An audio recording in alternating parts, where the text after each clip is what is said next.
All right, so today's video, we're going to be watching, a couple videos, one about hero information and one about team-up abilities, but if you haven't seen Popcorp's videos, we've reacted to them in the past. There's like these really cool concepts, right? It's like things that could be cool for Overwatch. Now, what's obviously interesting about this one is that it's basically Popcorp made team-up abilities in Overwatch 2, so we're going to watch that one.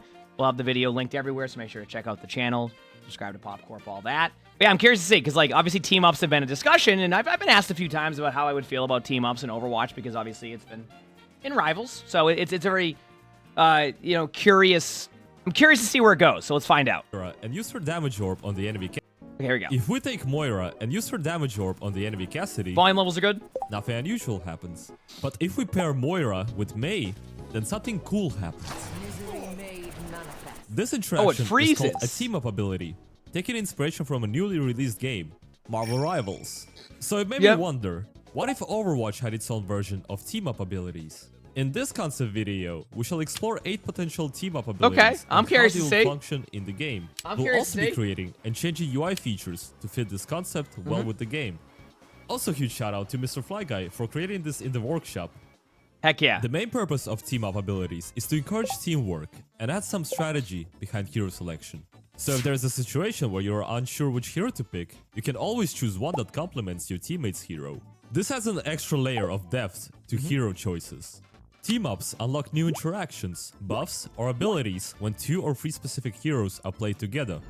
To activate a team-up, you need a hero that activates it, commonly called an activator or anchor. Then, one thing I do want to pause already about with like team-ups, and I don't know if anybody else saw this issue with like team-ups. They're a cool concept, right?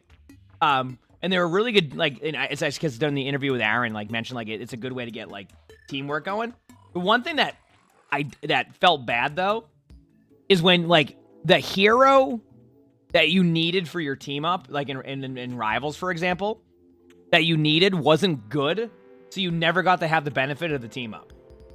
Or like not like an example of this is like and is like Magneto. You know how like the team up with Scarlet Witch was really solid? They nerfed it a little bit at one point.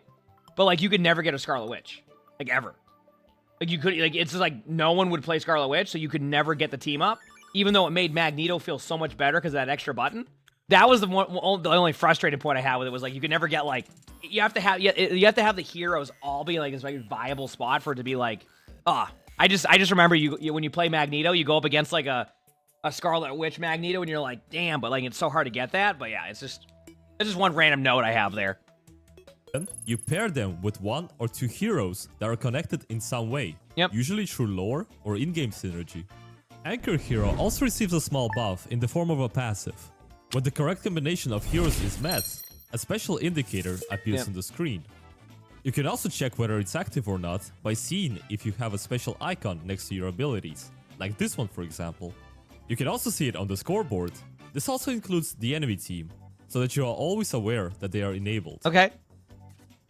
So, if you want to make team-ups in Overwatch, you have to establish some ground rules to keep things cohesive. Lore. First of all, each team-up must have at least 1 anchor hero and maximum of 2 heroes who benefit from it. Pobble, thanks for 17 months, thank you. Getting too overwhelming. Team-ups must make sense from a lore or synergy standpoint. We want team-ups to make sense by pairing heroes who have some sort of a connection with each other. I got distracted by top right. There was a Subway Surfers or whatever that is up top. I don't know the game, but it's a very equivalent to Subway Surfers, and I got distracted. I just want to point that out. It also means that team-up abilities will be based around the anchor's abilities. Heroes can only have 1 team buff. This avoids stacking multiple buffs on a single hero, and keeps things just a bit more fair. And finally, anchor heroes will also receive a new passive as a buff. By the way, he did put lore / synergy, by the way. So he did that was put there. That was put there. Balance. This is purely about presenting a concept. Our first goal is to create a list of factions that exist in the Overwatch universe. Okay. That way, we can pull heroes from these factions and create unique team-ups based around them. I chose these 8 factions for this video. So let's go ahead with the first faction, the Deadlock Gang. This faction consists of Cassidy and Ashe, who share a history of being in the same criminal organization, which was involved in illegal weapons trafficking. This gave me an idea to modify one of Ashe's abilities, the Dynamite. With Cassidy being an anchor hero, the following interaction will happen. Ashe's Dynamite will now take Cassidy's flashbang debuff effect. Oh, so a hinder? and apply it on the burning enemies for 2 seconds. By making enemies slower, you can now combo her dynamite and her gun more effectively. I mean, it's cool, but I don't want to go against also that. Receives a slight change to indicate that the team up is currently It's cool, but I don't want to go against that. Previously being a bounty hunter, I thought it would be a nice little bonus to introduce a passive when these two heroes are on the same team. I call it a bounty hunter passive. This passive grants shared ultimate charge based on the final blow's damage when Cassidy or Ashe assist each other, meaning that if Ashe hits a 3-man dynamite and Cassidy scores a final blow on any of them, then both Cassidy and Ashe get the same amount of ult charge based on final damage dealt. That one's kind of cool. It also kind of like the one thing that's cool about that concept is it kind of changes up. It's good and bad in a way. Like it changes up the ability to track ultimates at times. So like it's not a bad idea. It would definitely feel different. Like you wouldn't be able to track that, which you could argue is a good thing sometimes, like breaking up like the solved aspect, you know? This passive also has a unique icon next to Cassidy and Ashe's abilities, showing that it's active. That's cool. I mean, that's a cool one. Now let's do a support and DPS team up by taking everyone's favorite support, Lifeweaver, and his ex-roommate, Symmetra. Okay. For this team up, we'll be combining Symmetra's defensive shield capabilities with Lifeweaver's healing power by taking his Tree of Life ultimate and giving it a touch of old Symmetra's ability. If you played Symmetra when she was still a support, she had an ability to grant 25 shields to all her allies.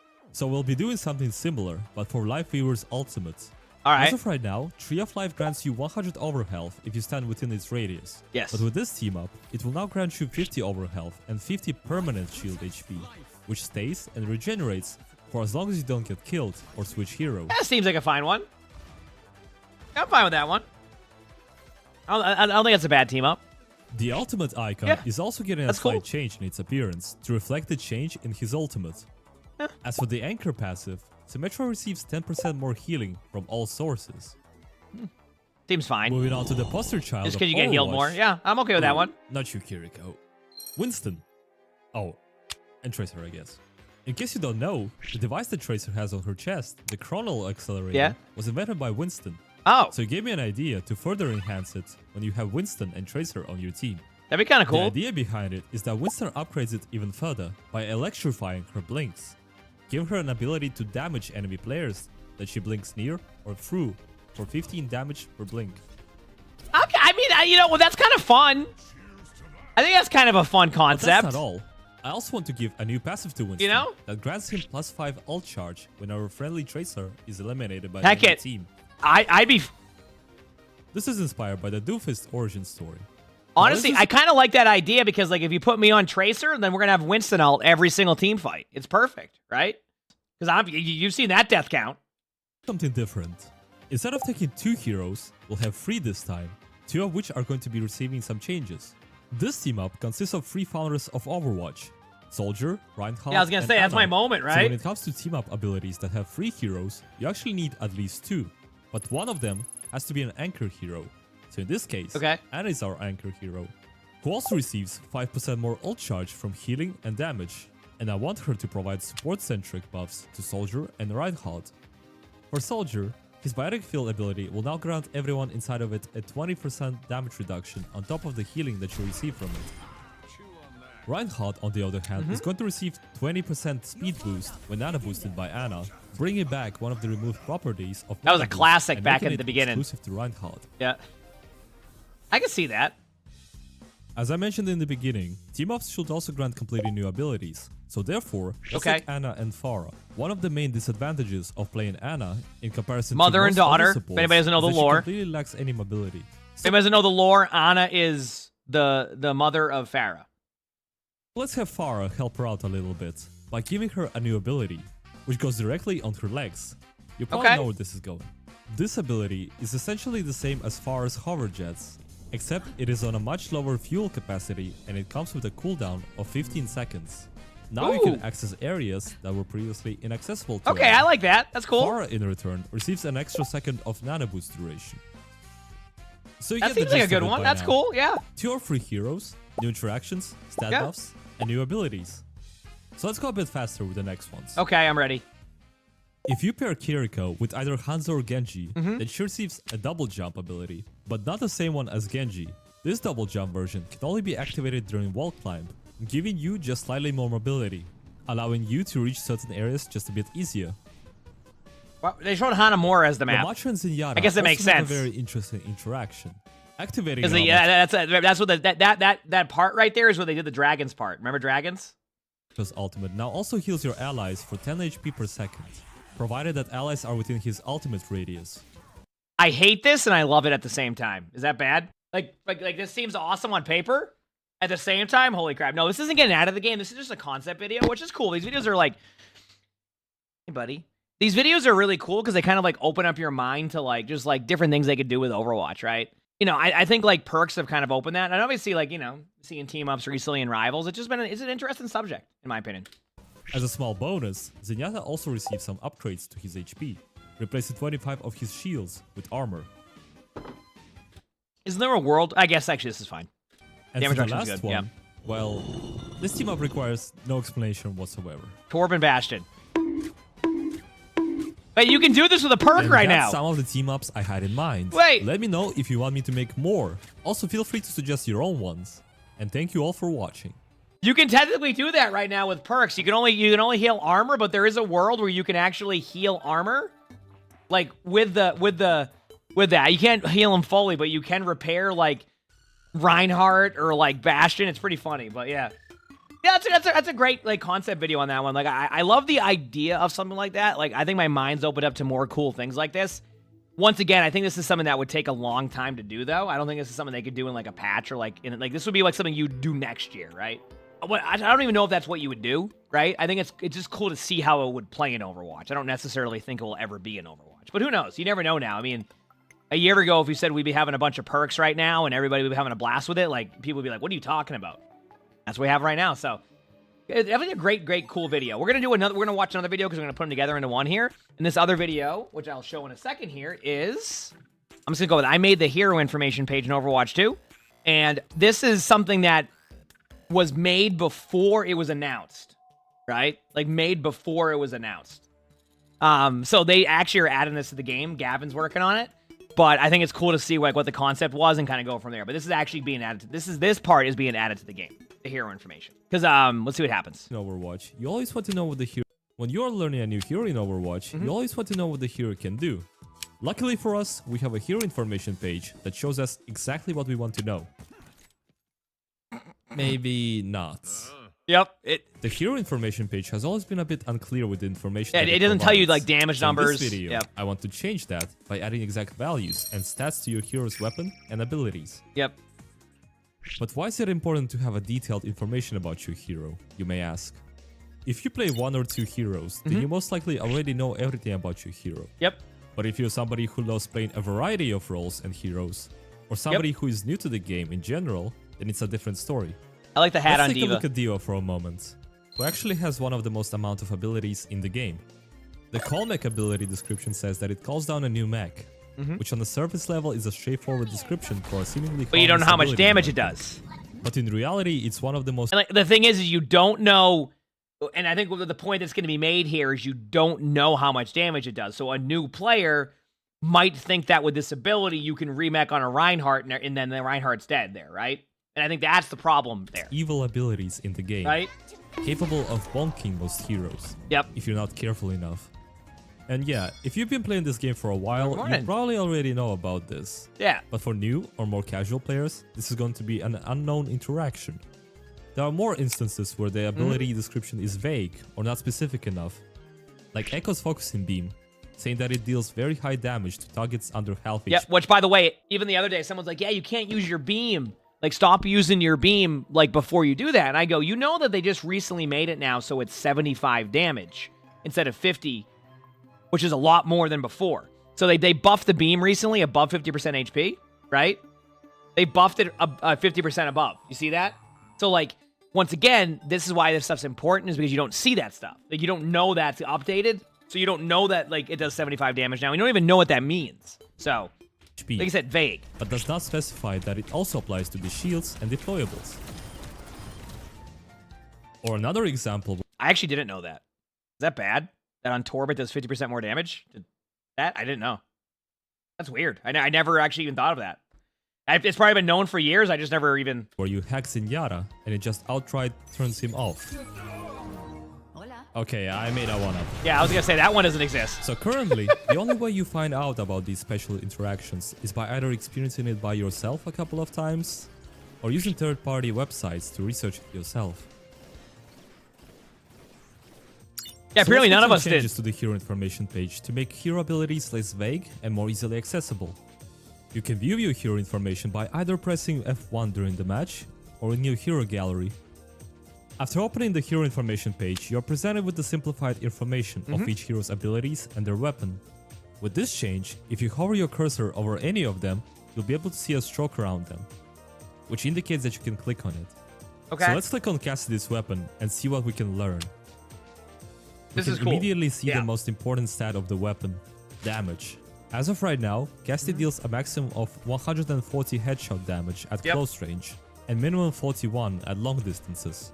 Yep. We can see how much damage scales by looking at fall-off range. If your target is further than 20 meters, then the damage starts scaling down. Just to pause, right, by the way, this is why Cassidy can feel frustrating, because anytime they nerf fall-off range on Cassidy, Cassidy feels much worse. And we're still in the nerfed version of fall-off range right now. You notice how, like, Cassidy kind of feels like when you play Cassidy, you're just, like, tickling? You need to be in that certain range. So if you don't know your effective range... Which more hours you play, you'll get that feel and you'll understand that. But like if you're someone who plays a lot of different heroes, or like let's say you don't even play a ton of Overwatch, but when you do log on, like you like playing Cassidy, you may not know about this fall-off stuff, right? So like that's why it's important to have this. This is, once again, this is currently actually being worked on for Overwatch. It was announced by Gavin during the spotlight, and I know he's very excited about it. Like this was this hero information stuff. For Gavin, he was mentioning it during the interview, was like, this is something he listed as like one of the things he wanted to do when he first joined Overwatch. So it's going to be cool to have this in the game. You can also check other stats like reload time and rate of fire, if that is what you want to know. As well as the second page, if a weapon has an alternative fire to it. And most importantly, icons. We have to add icons to these stats. Yep. Because why not? Now let's look at one of his abilities. Thanks for the Prime, so thank you, Fisher, thank you. Reload your gun.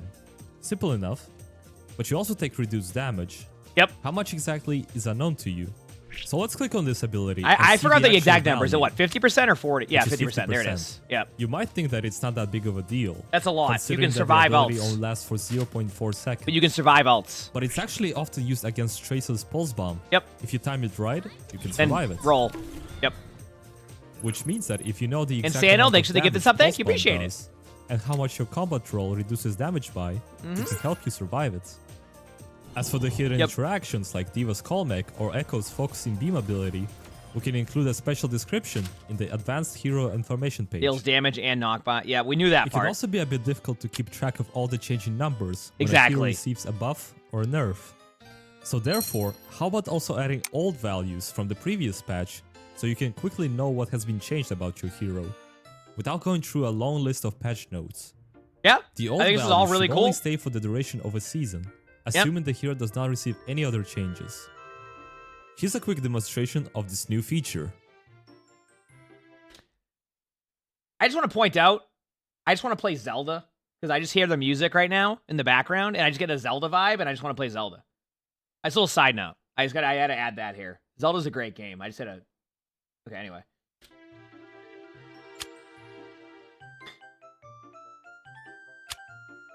I like all this. This is all really cool. What Zelda? I've actually never played. This could be a nice addition to the game. Yeah, I think this would be a great one.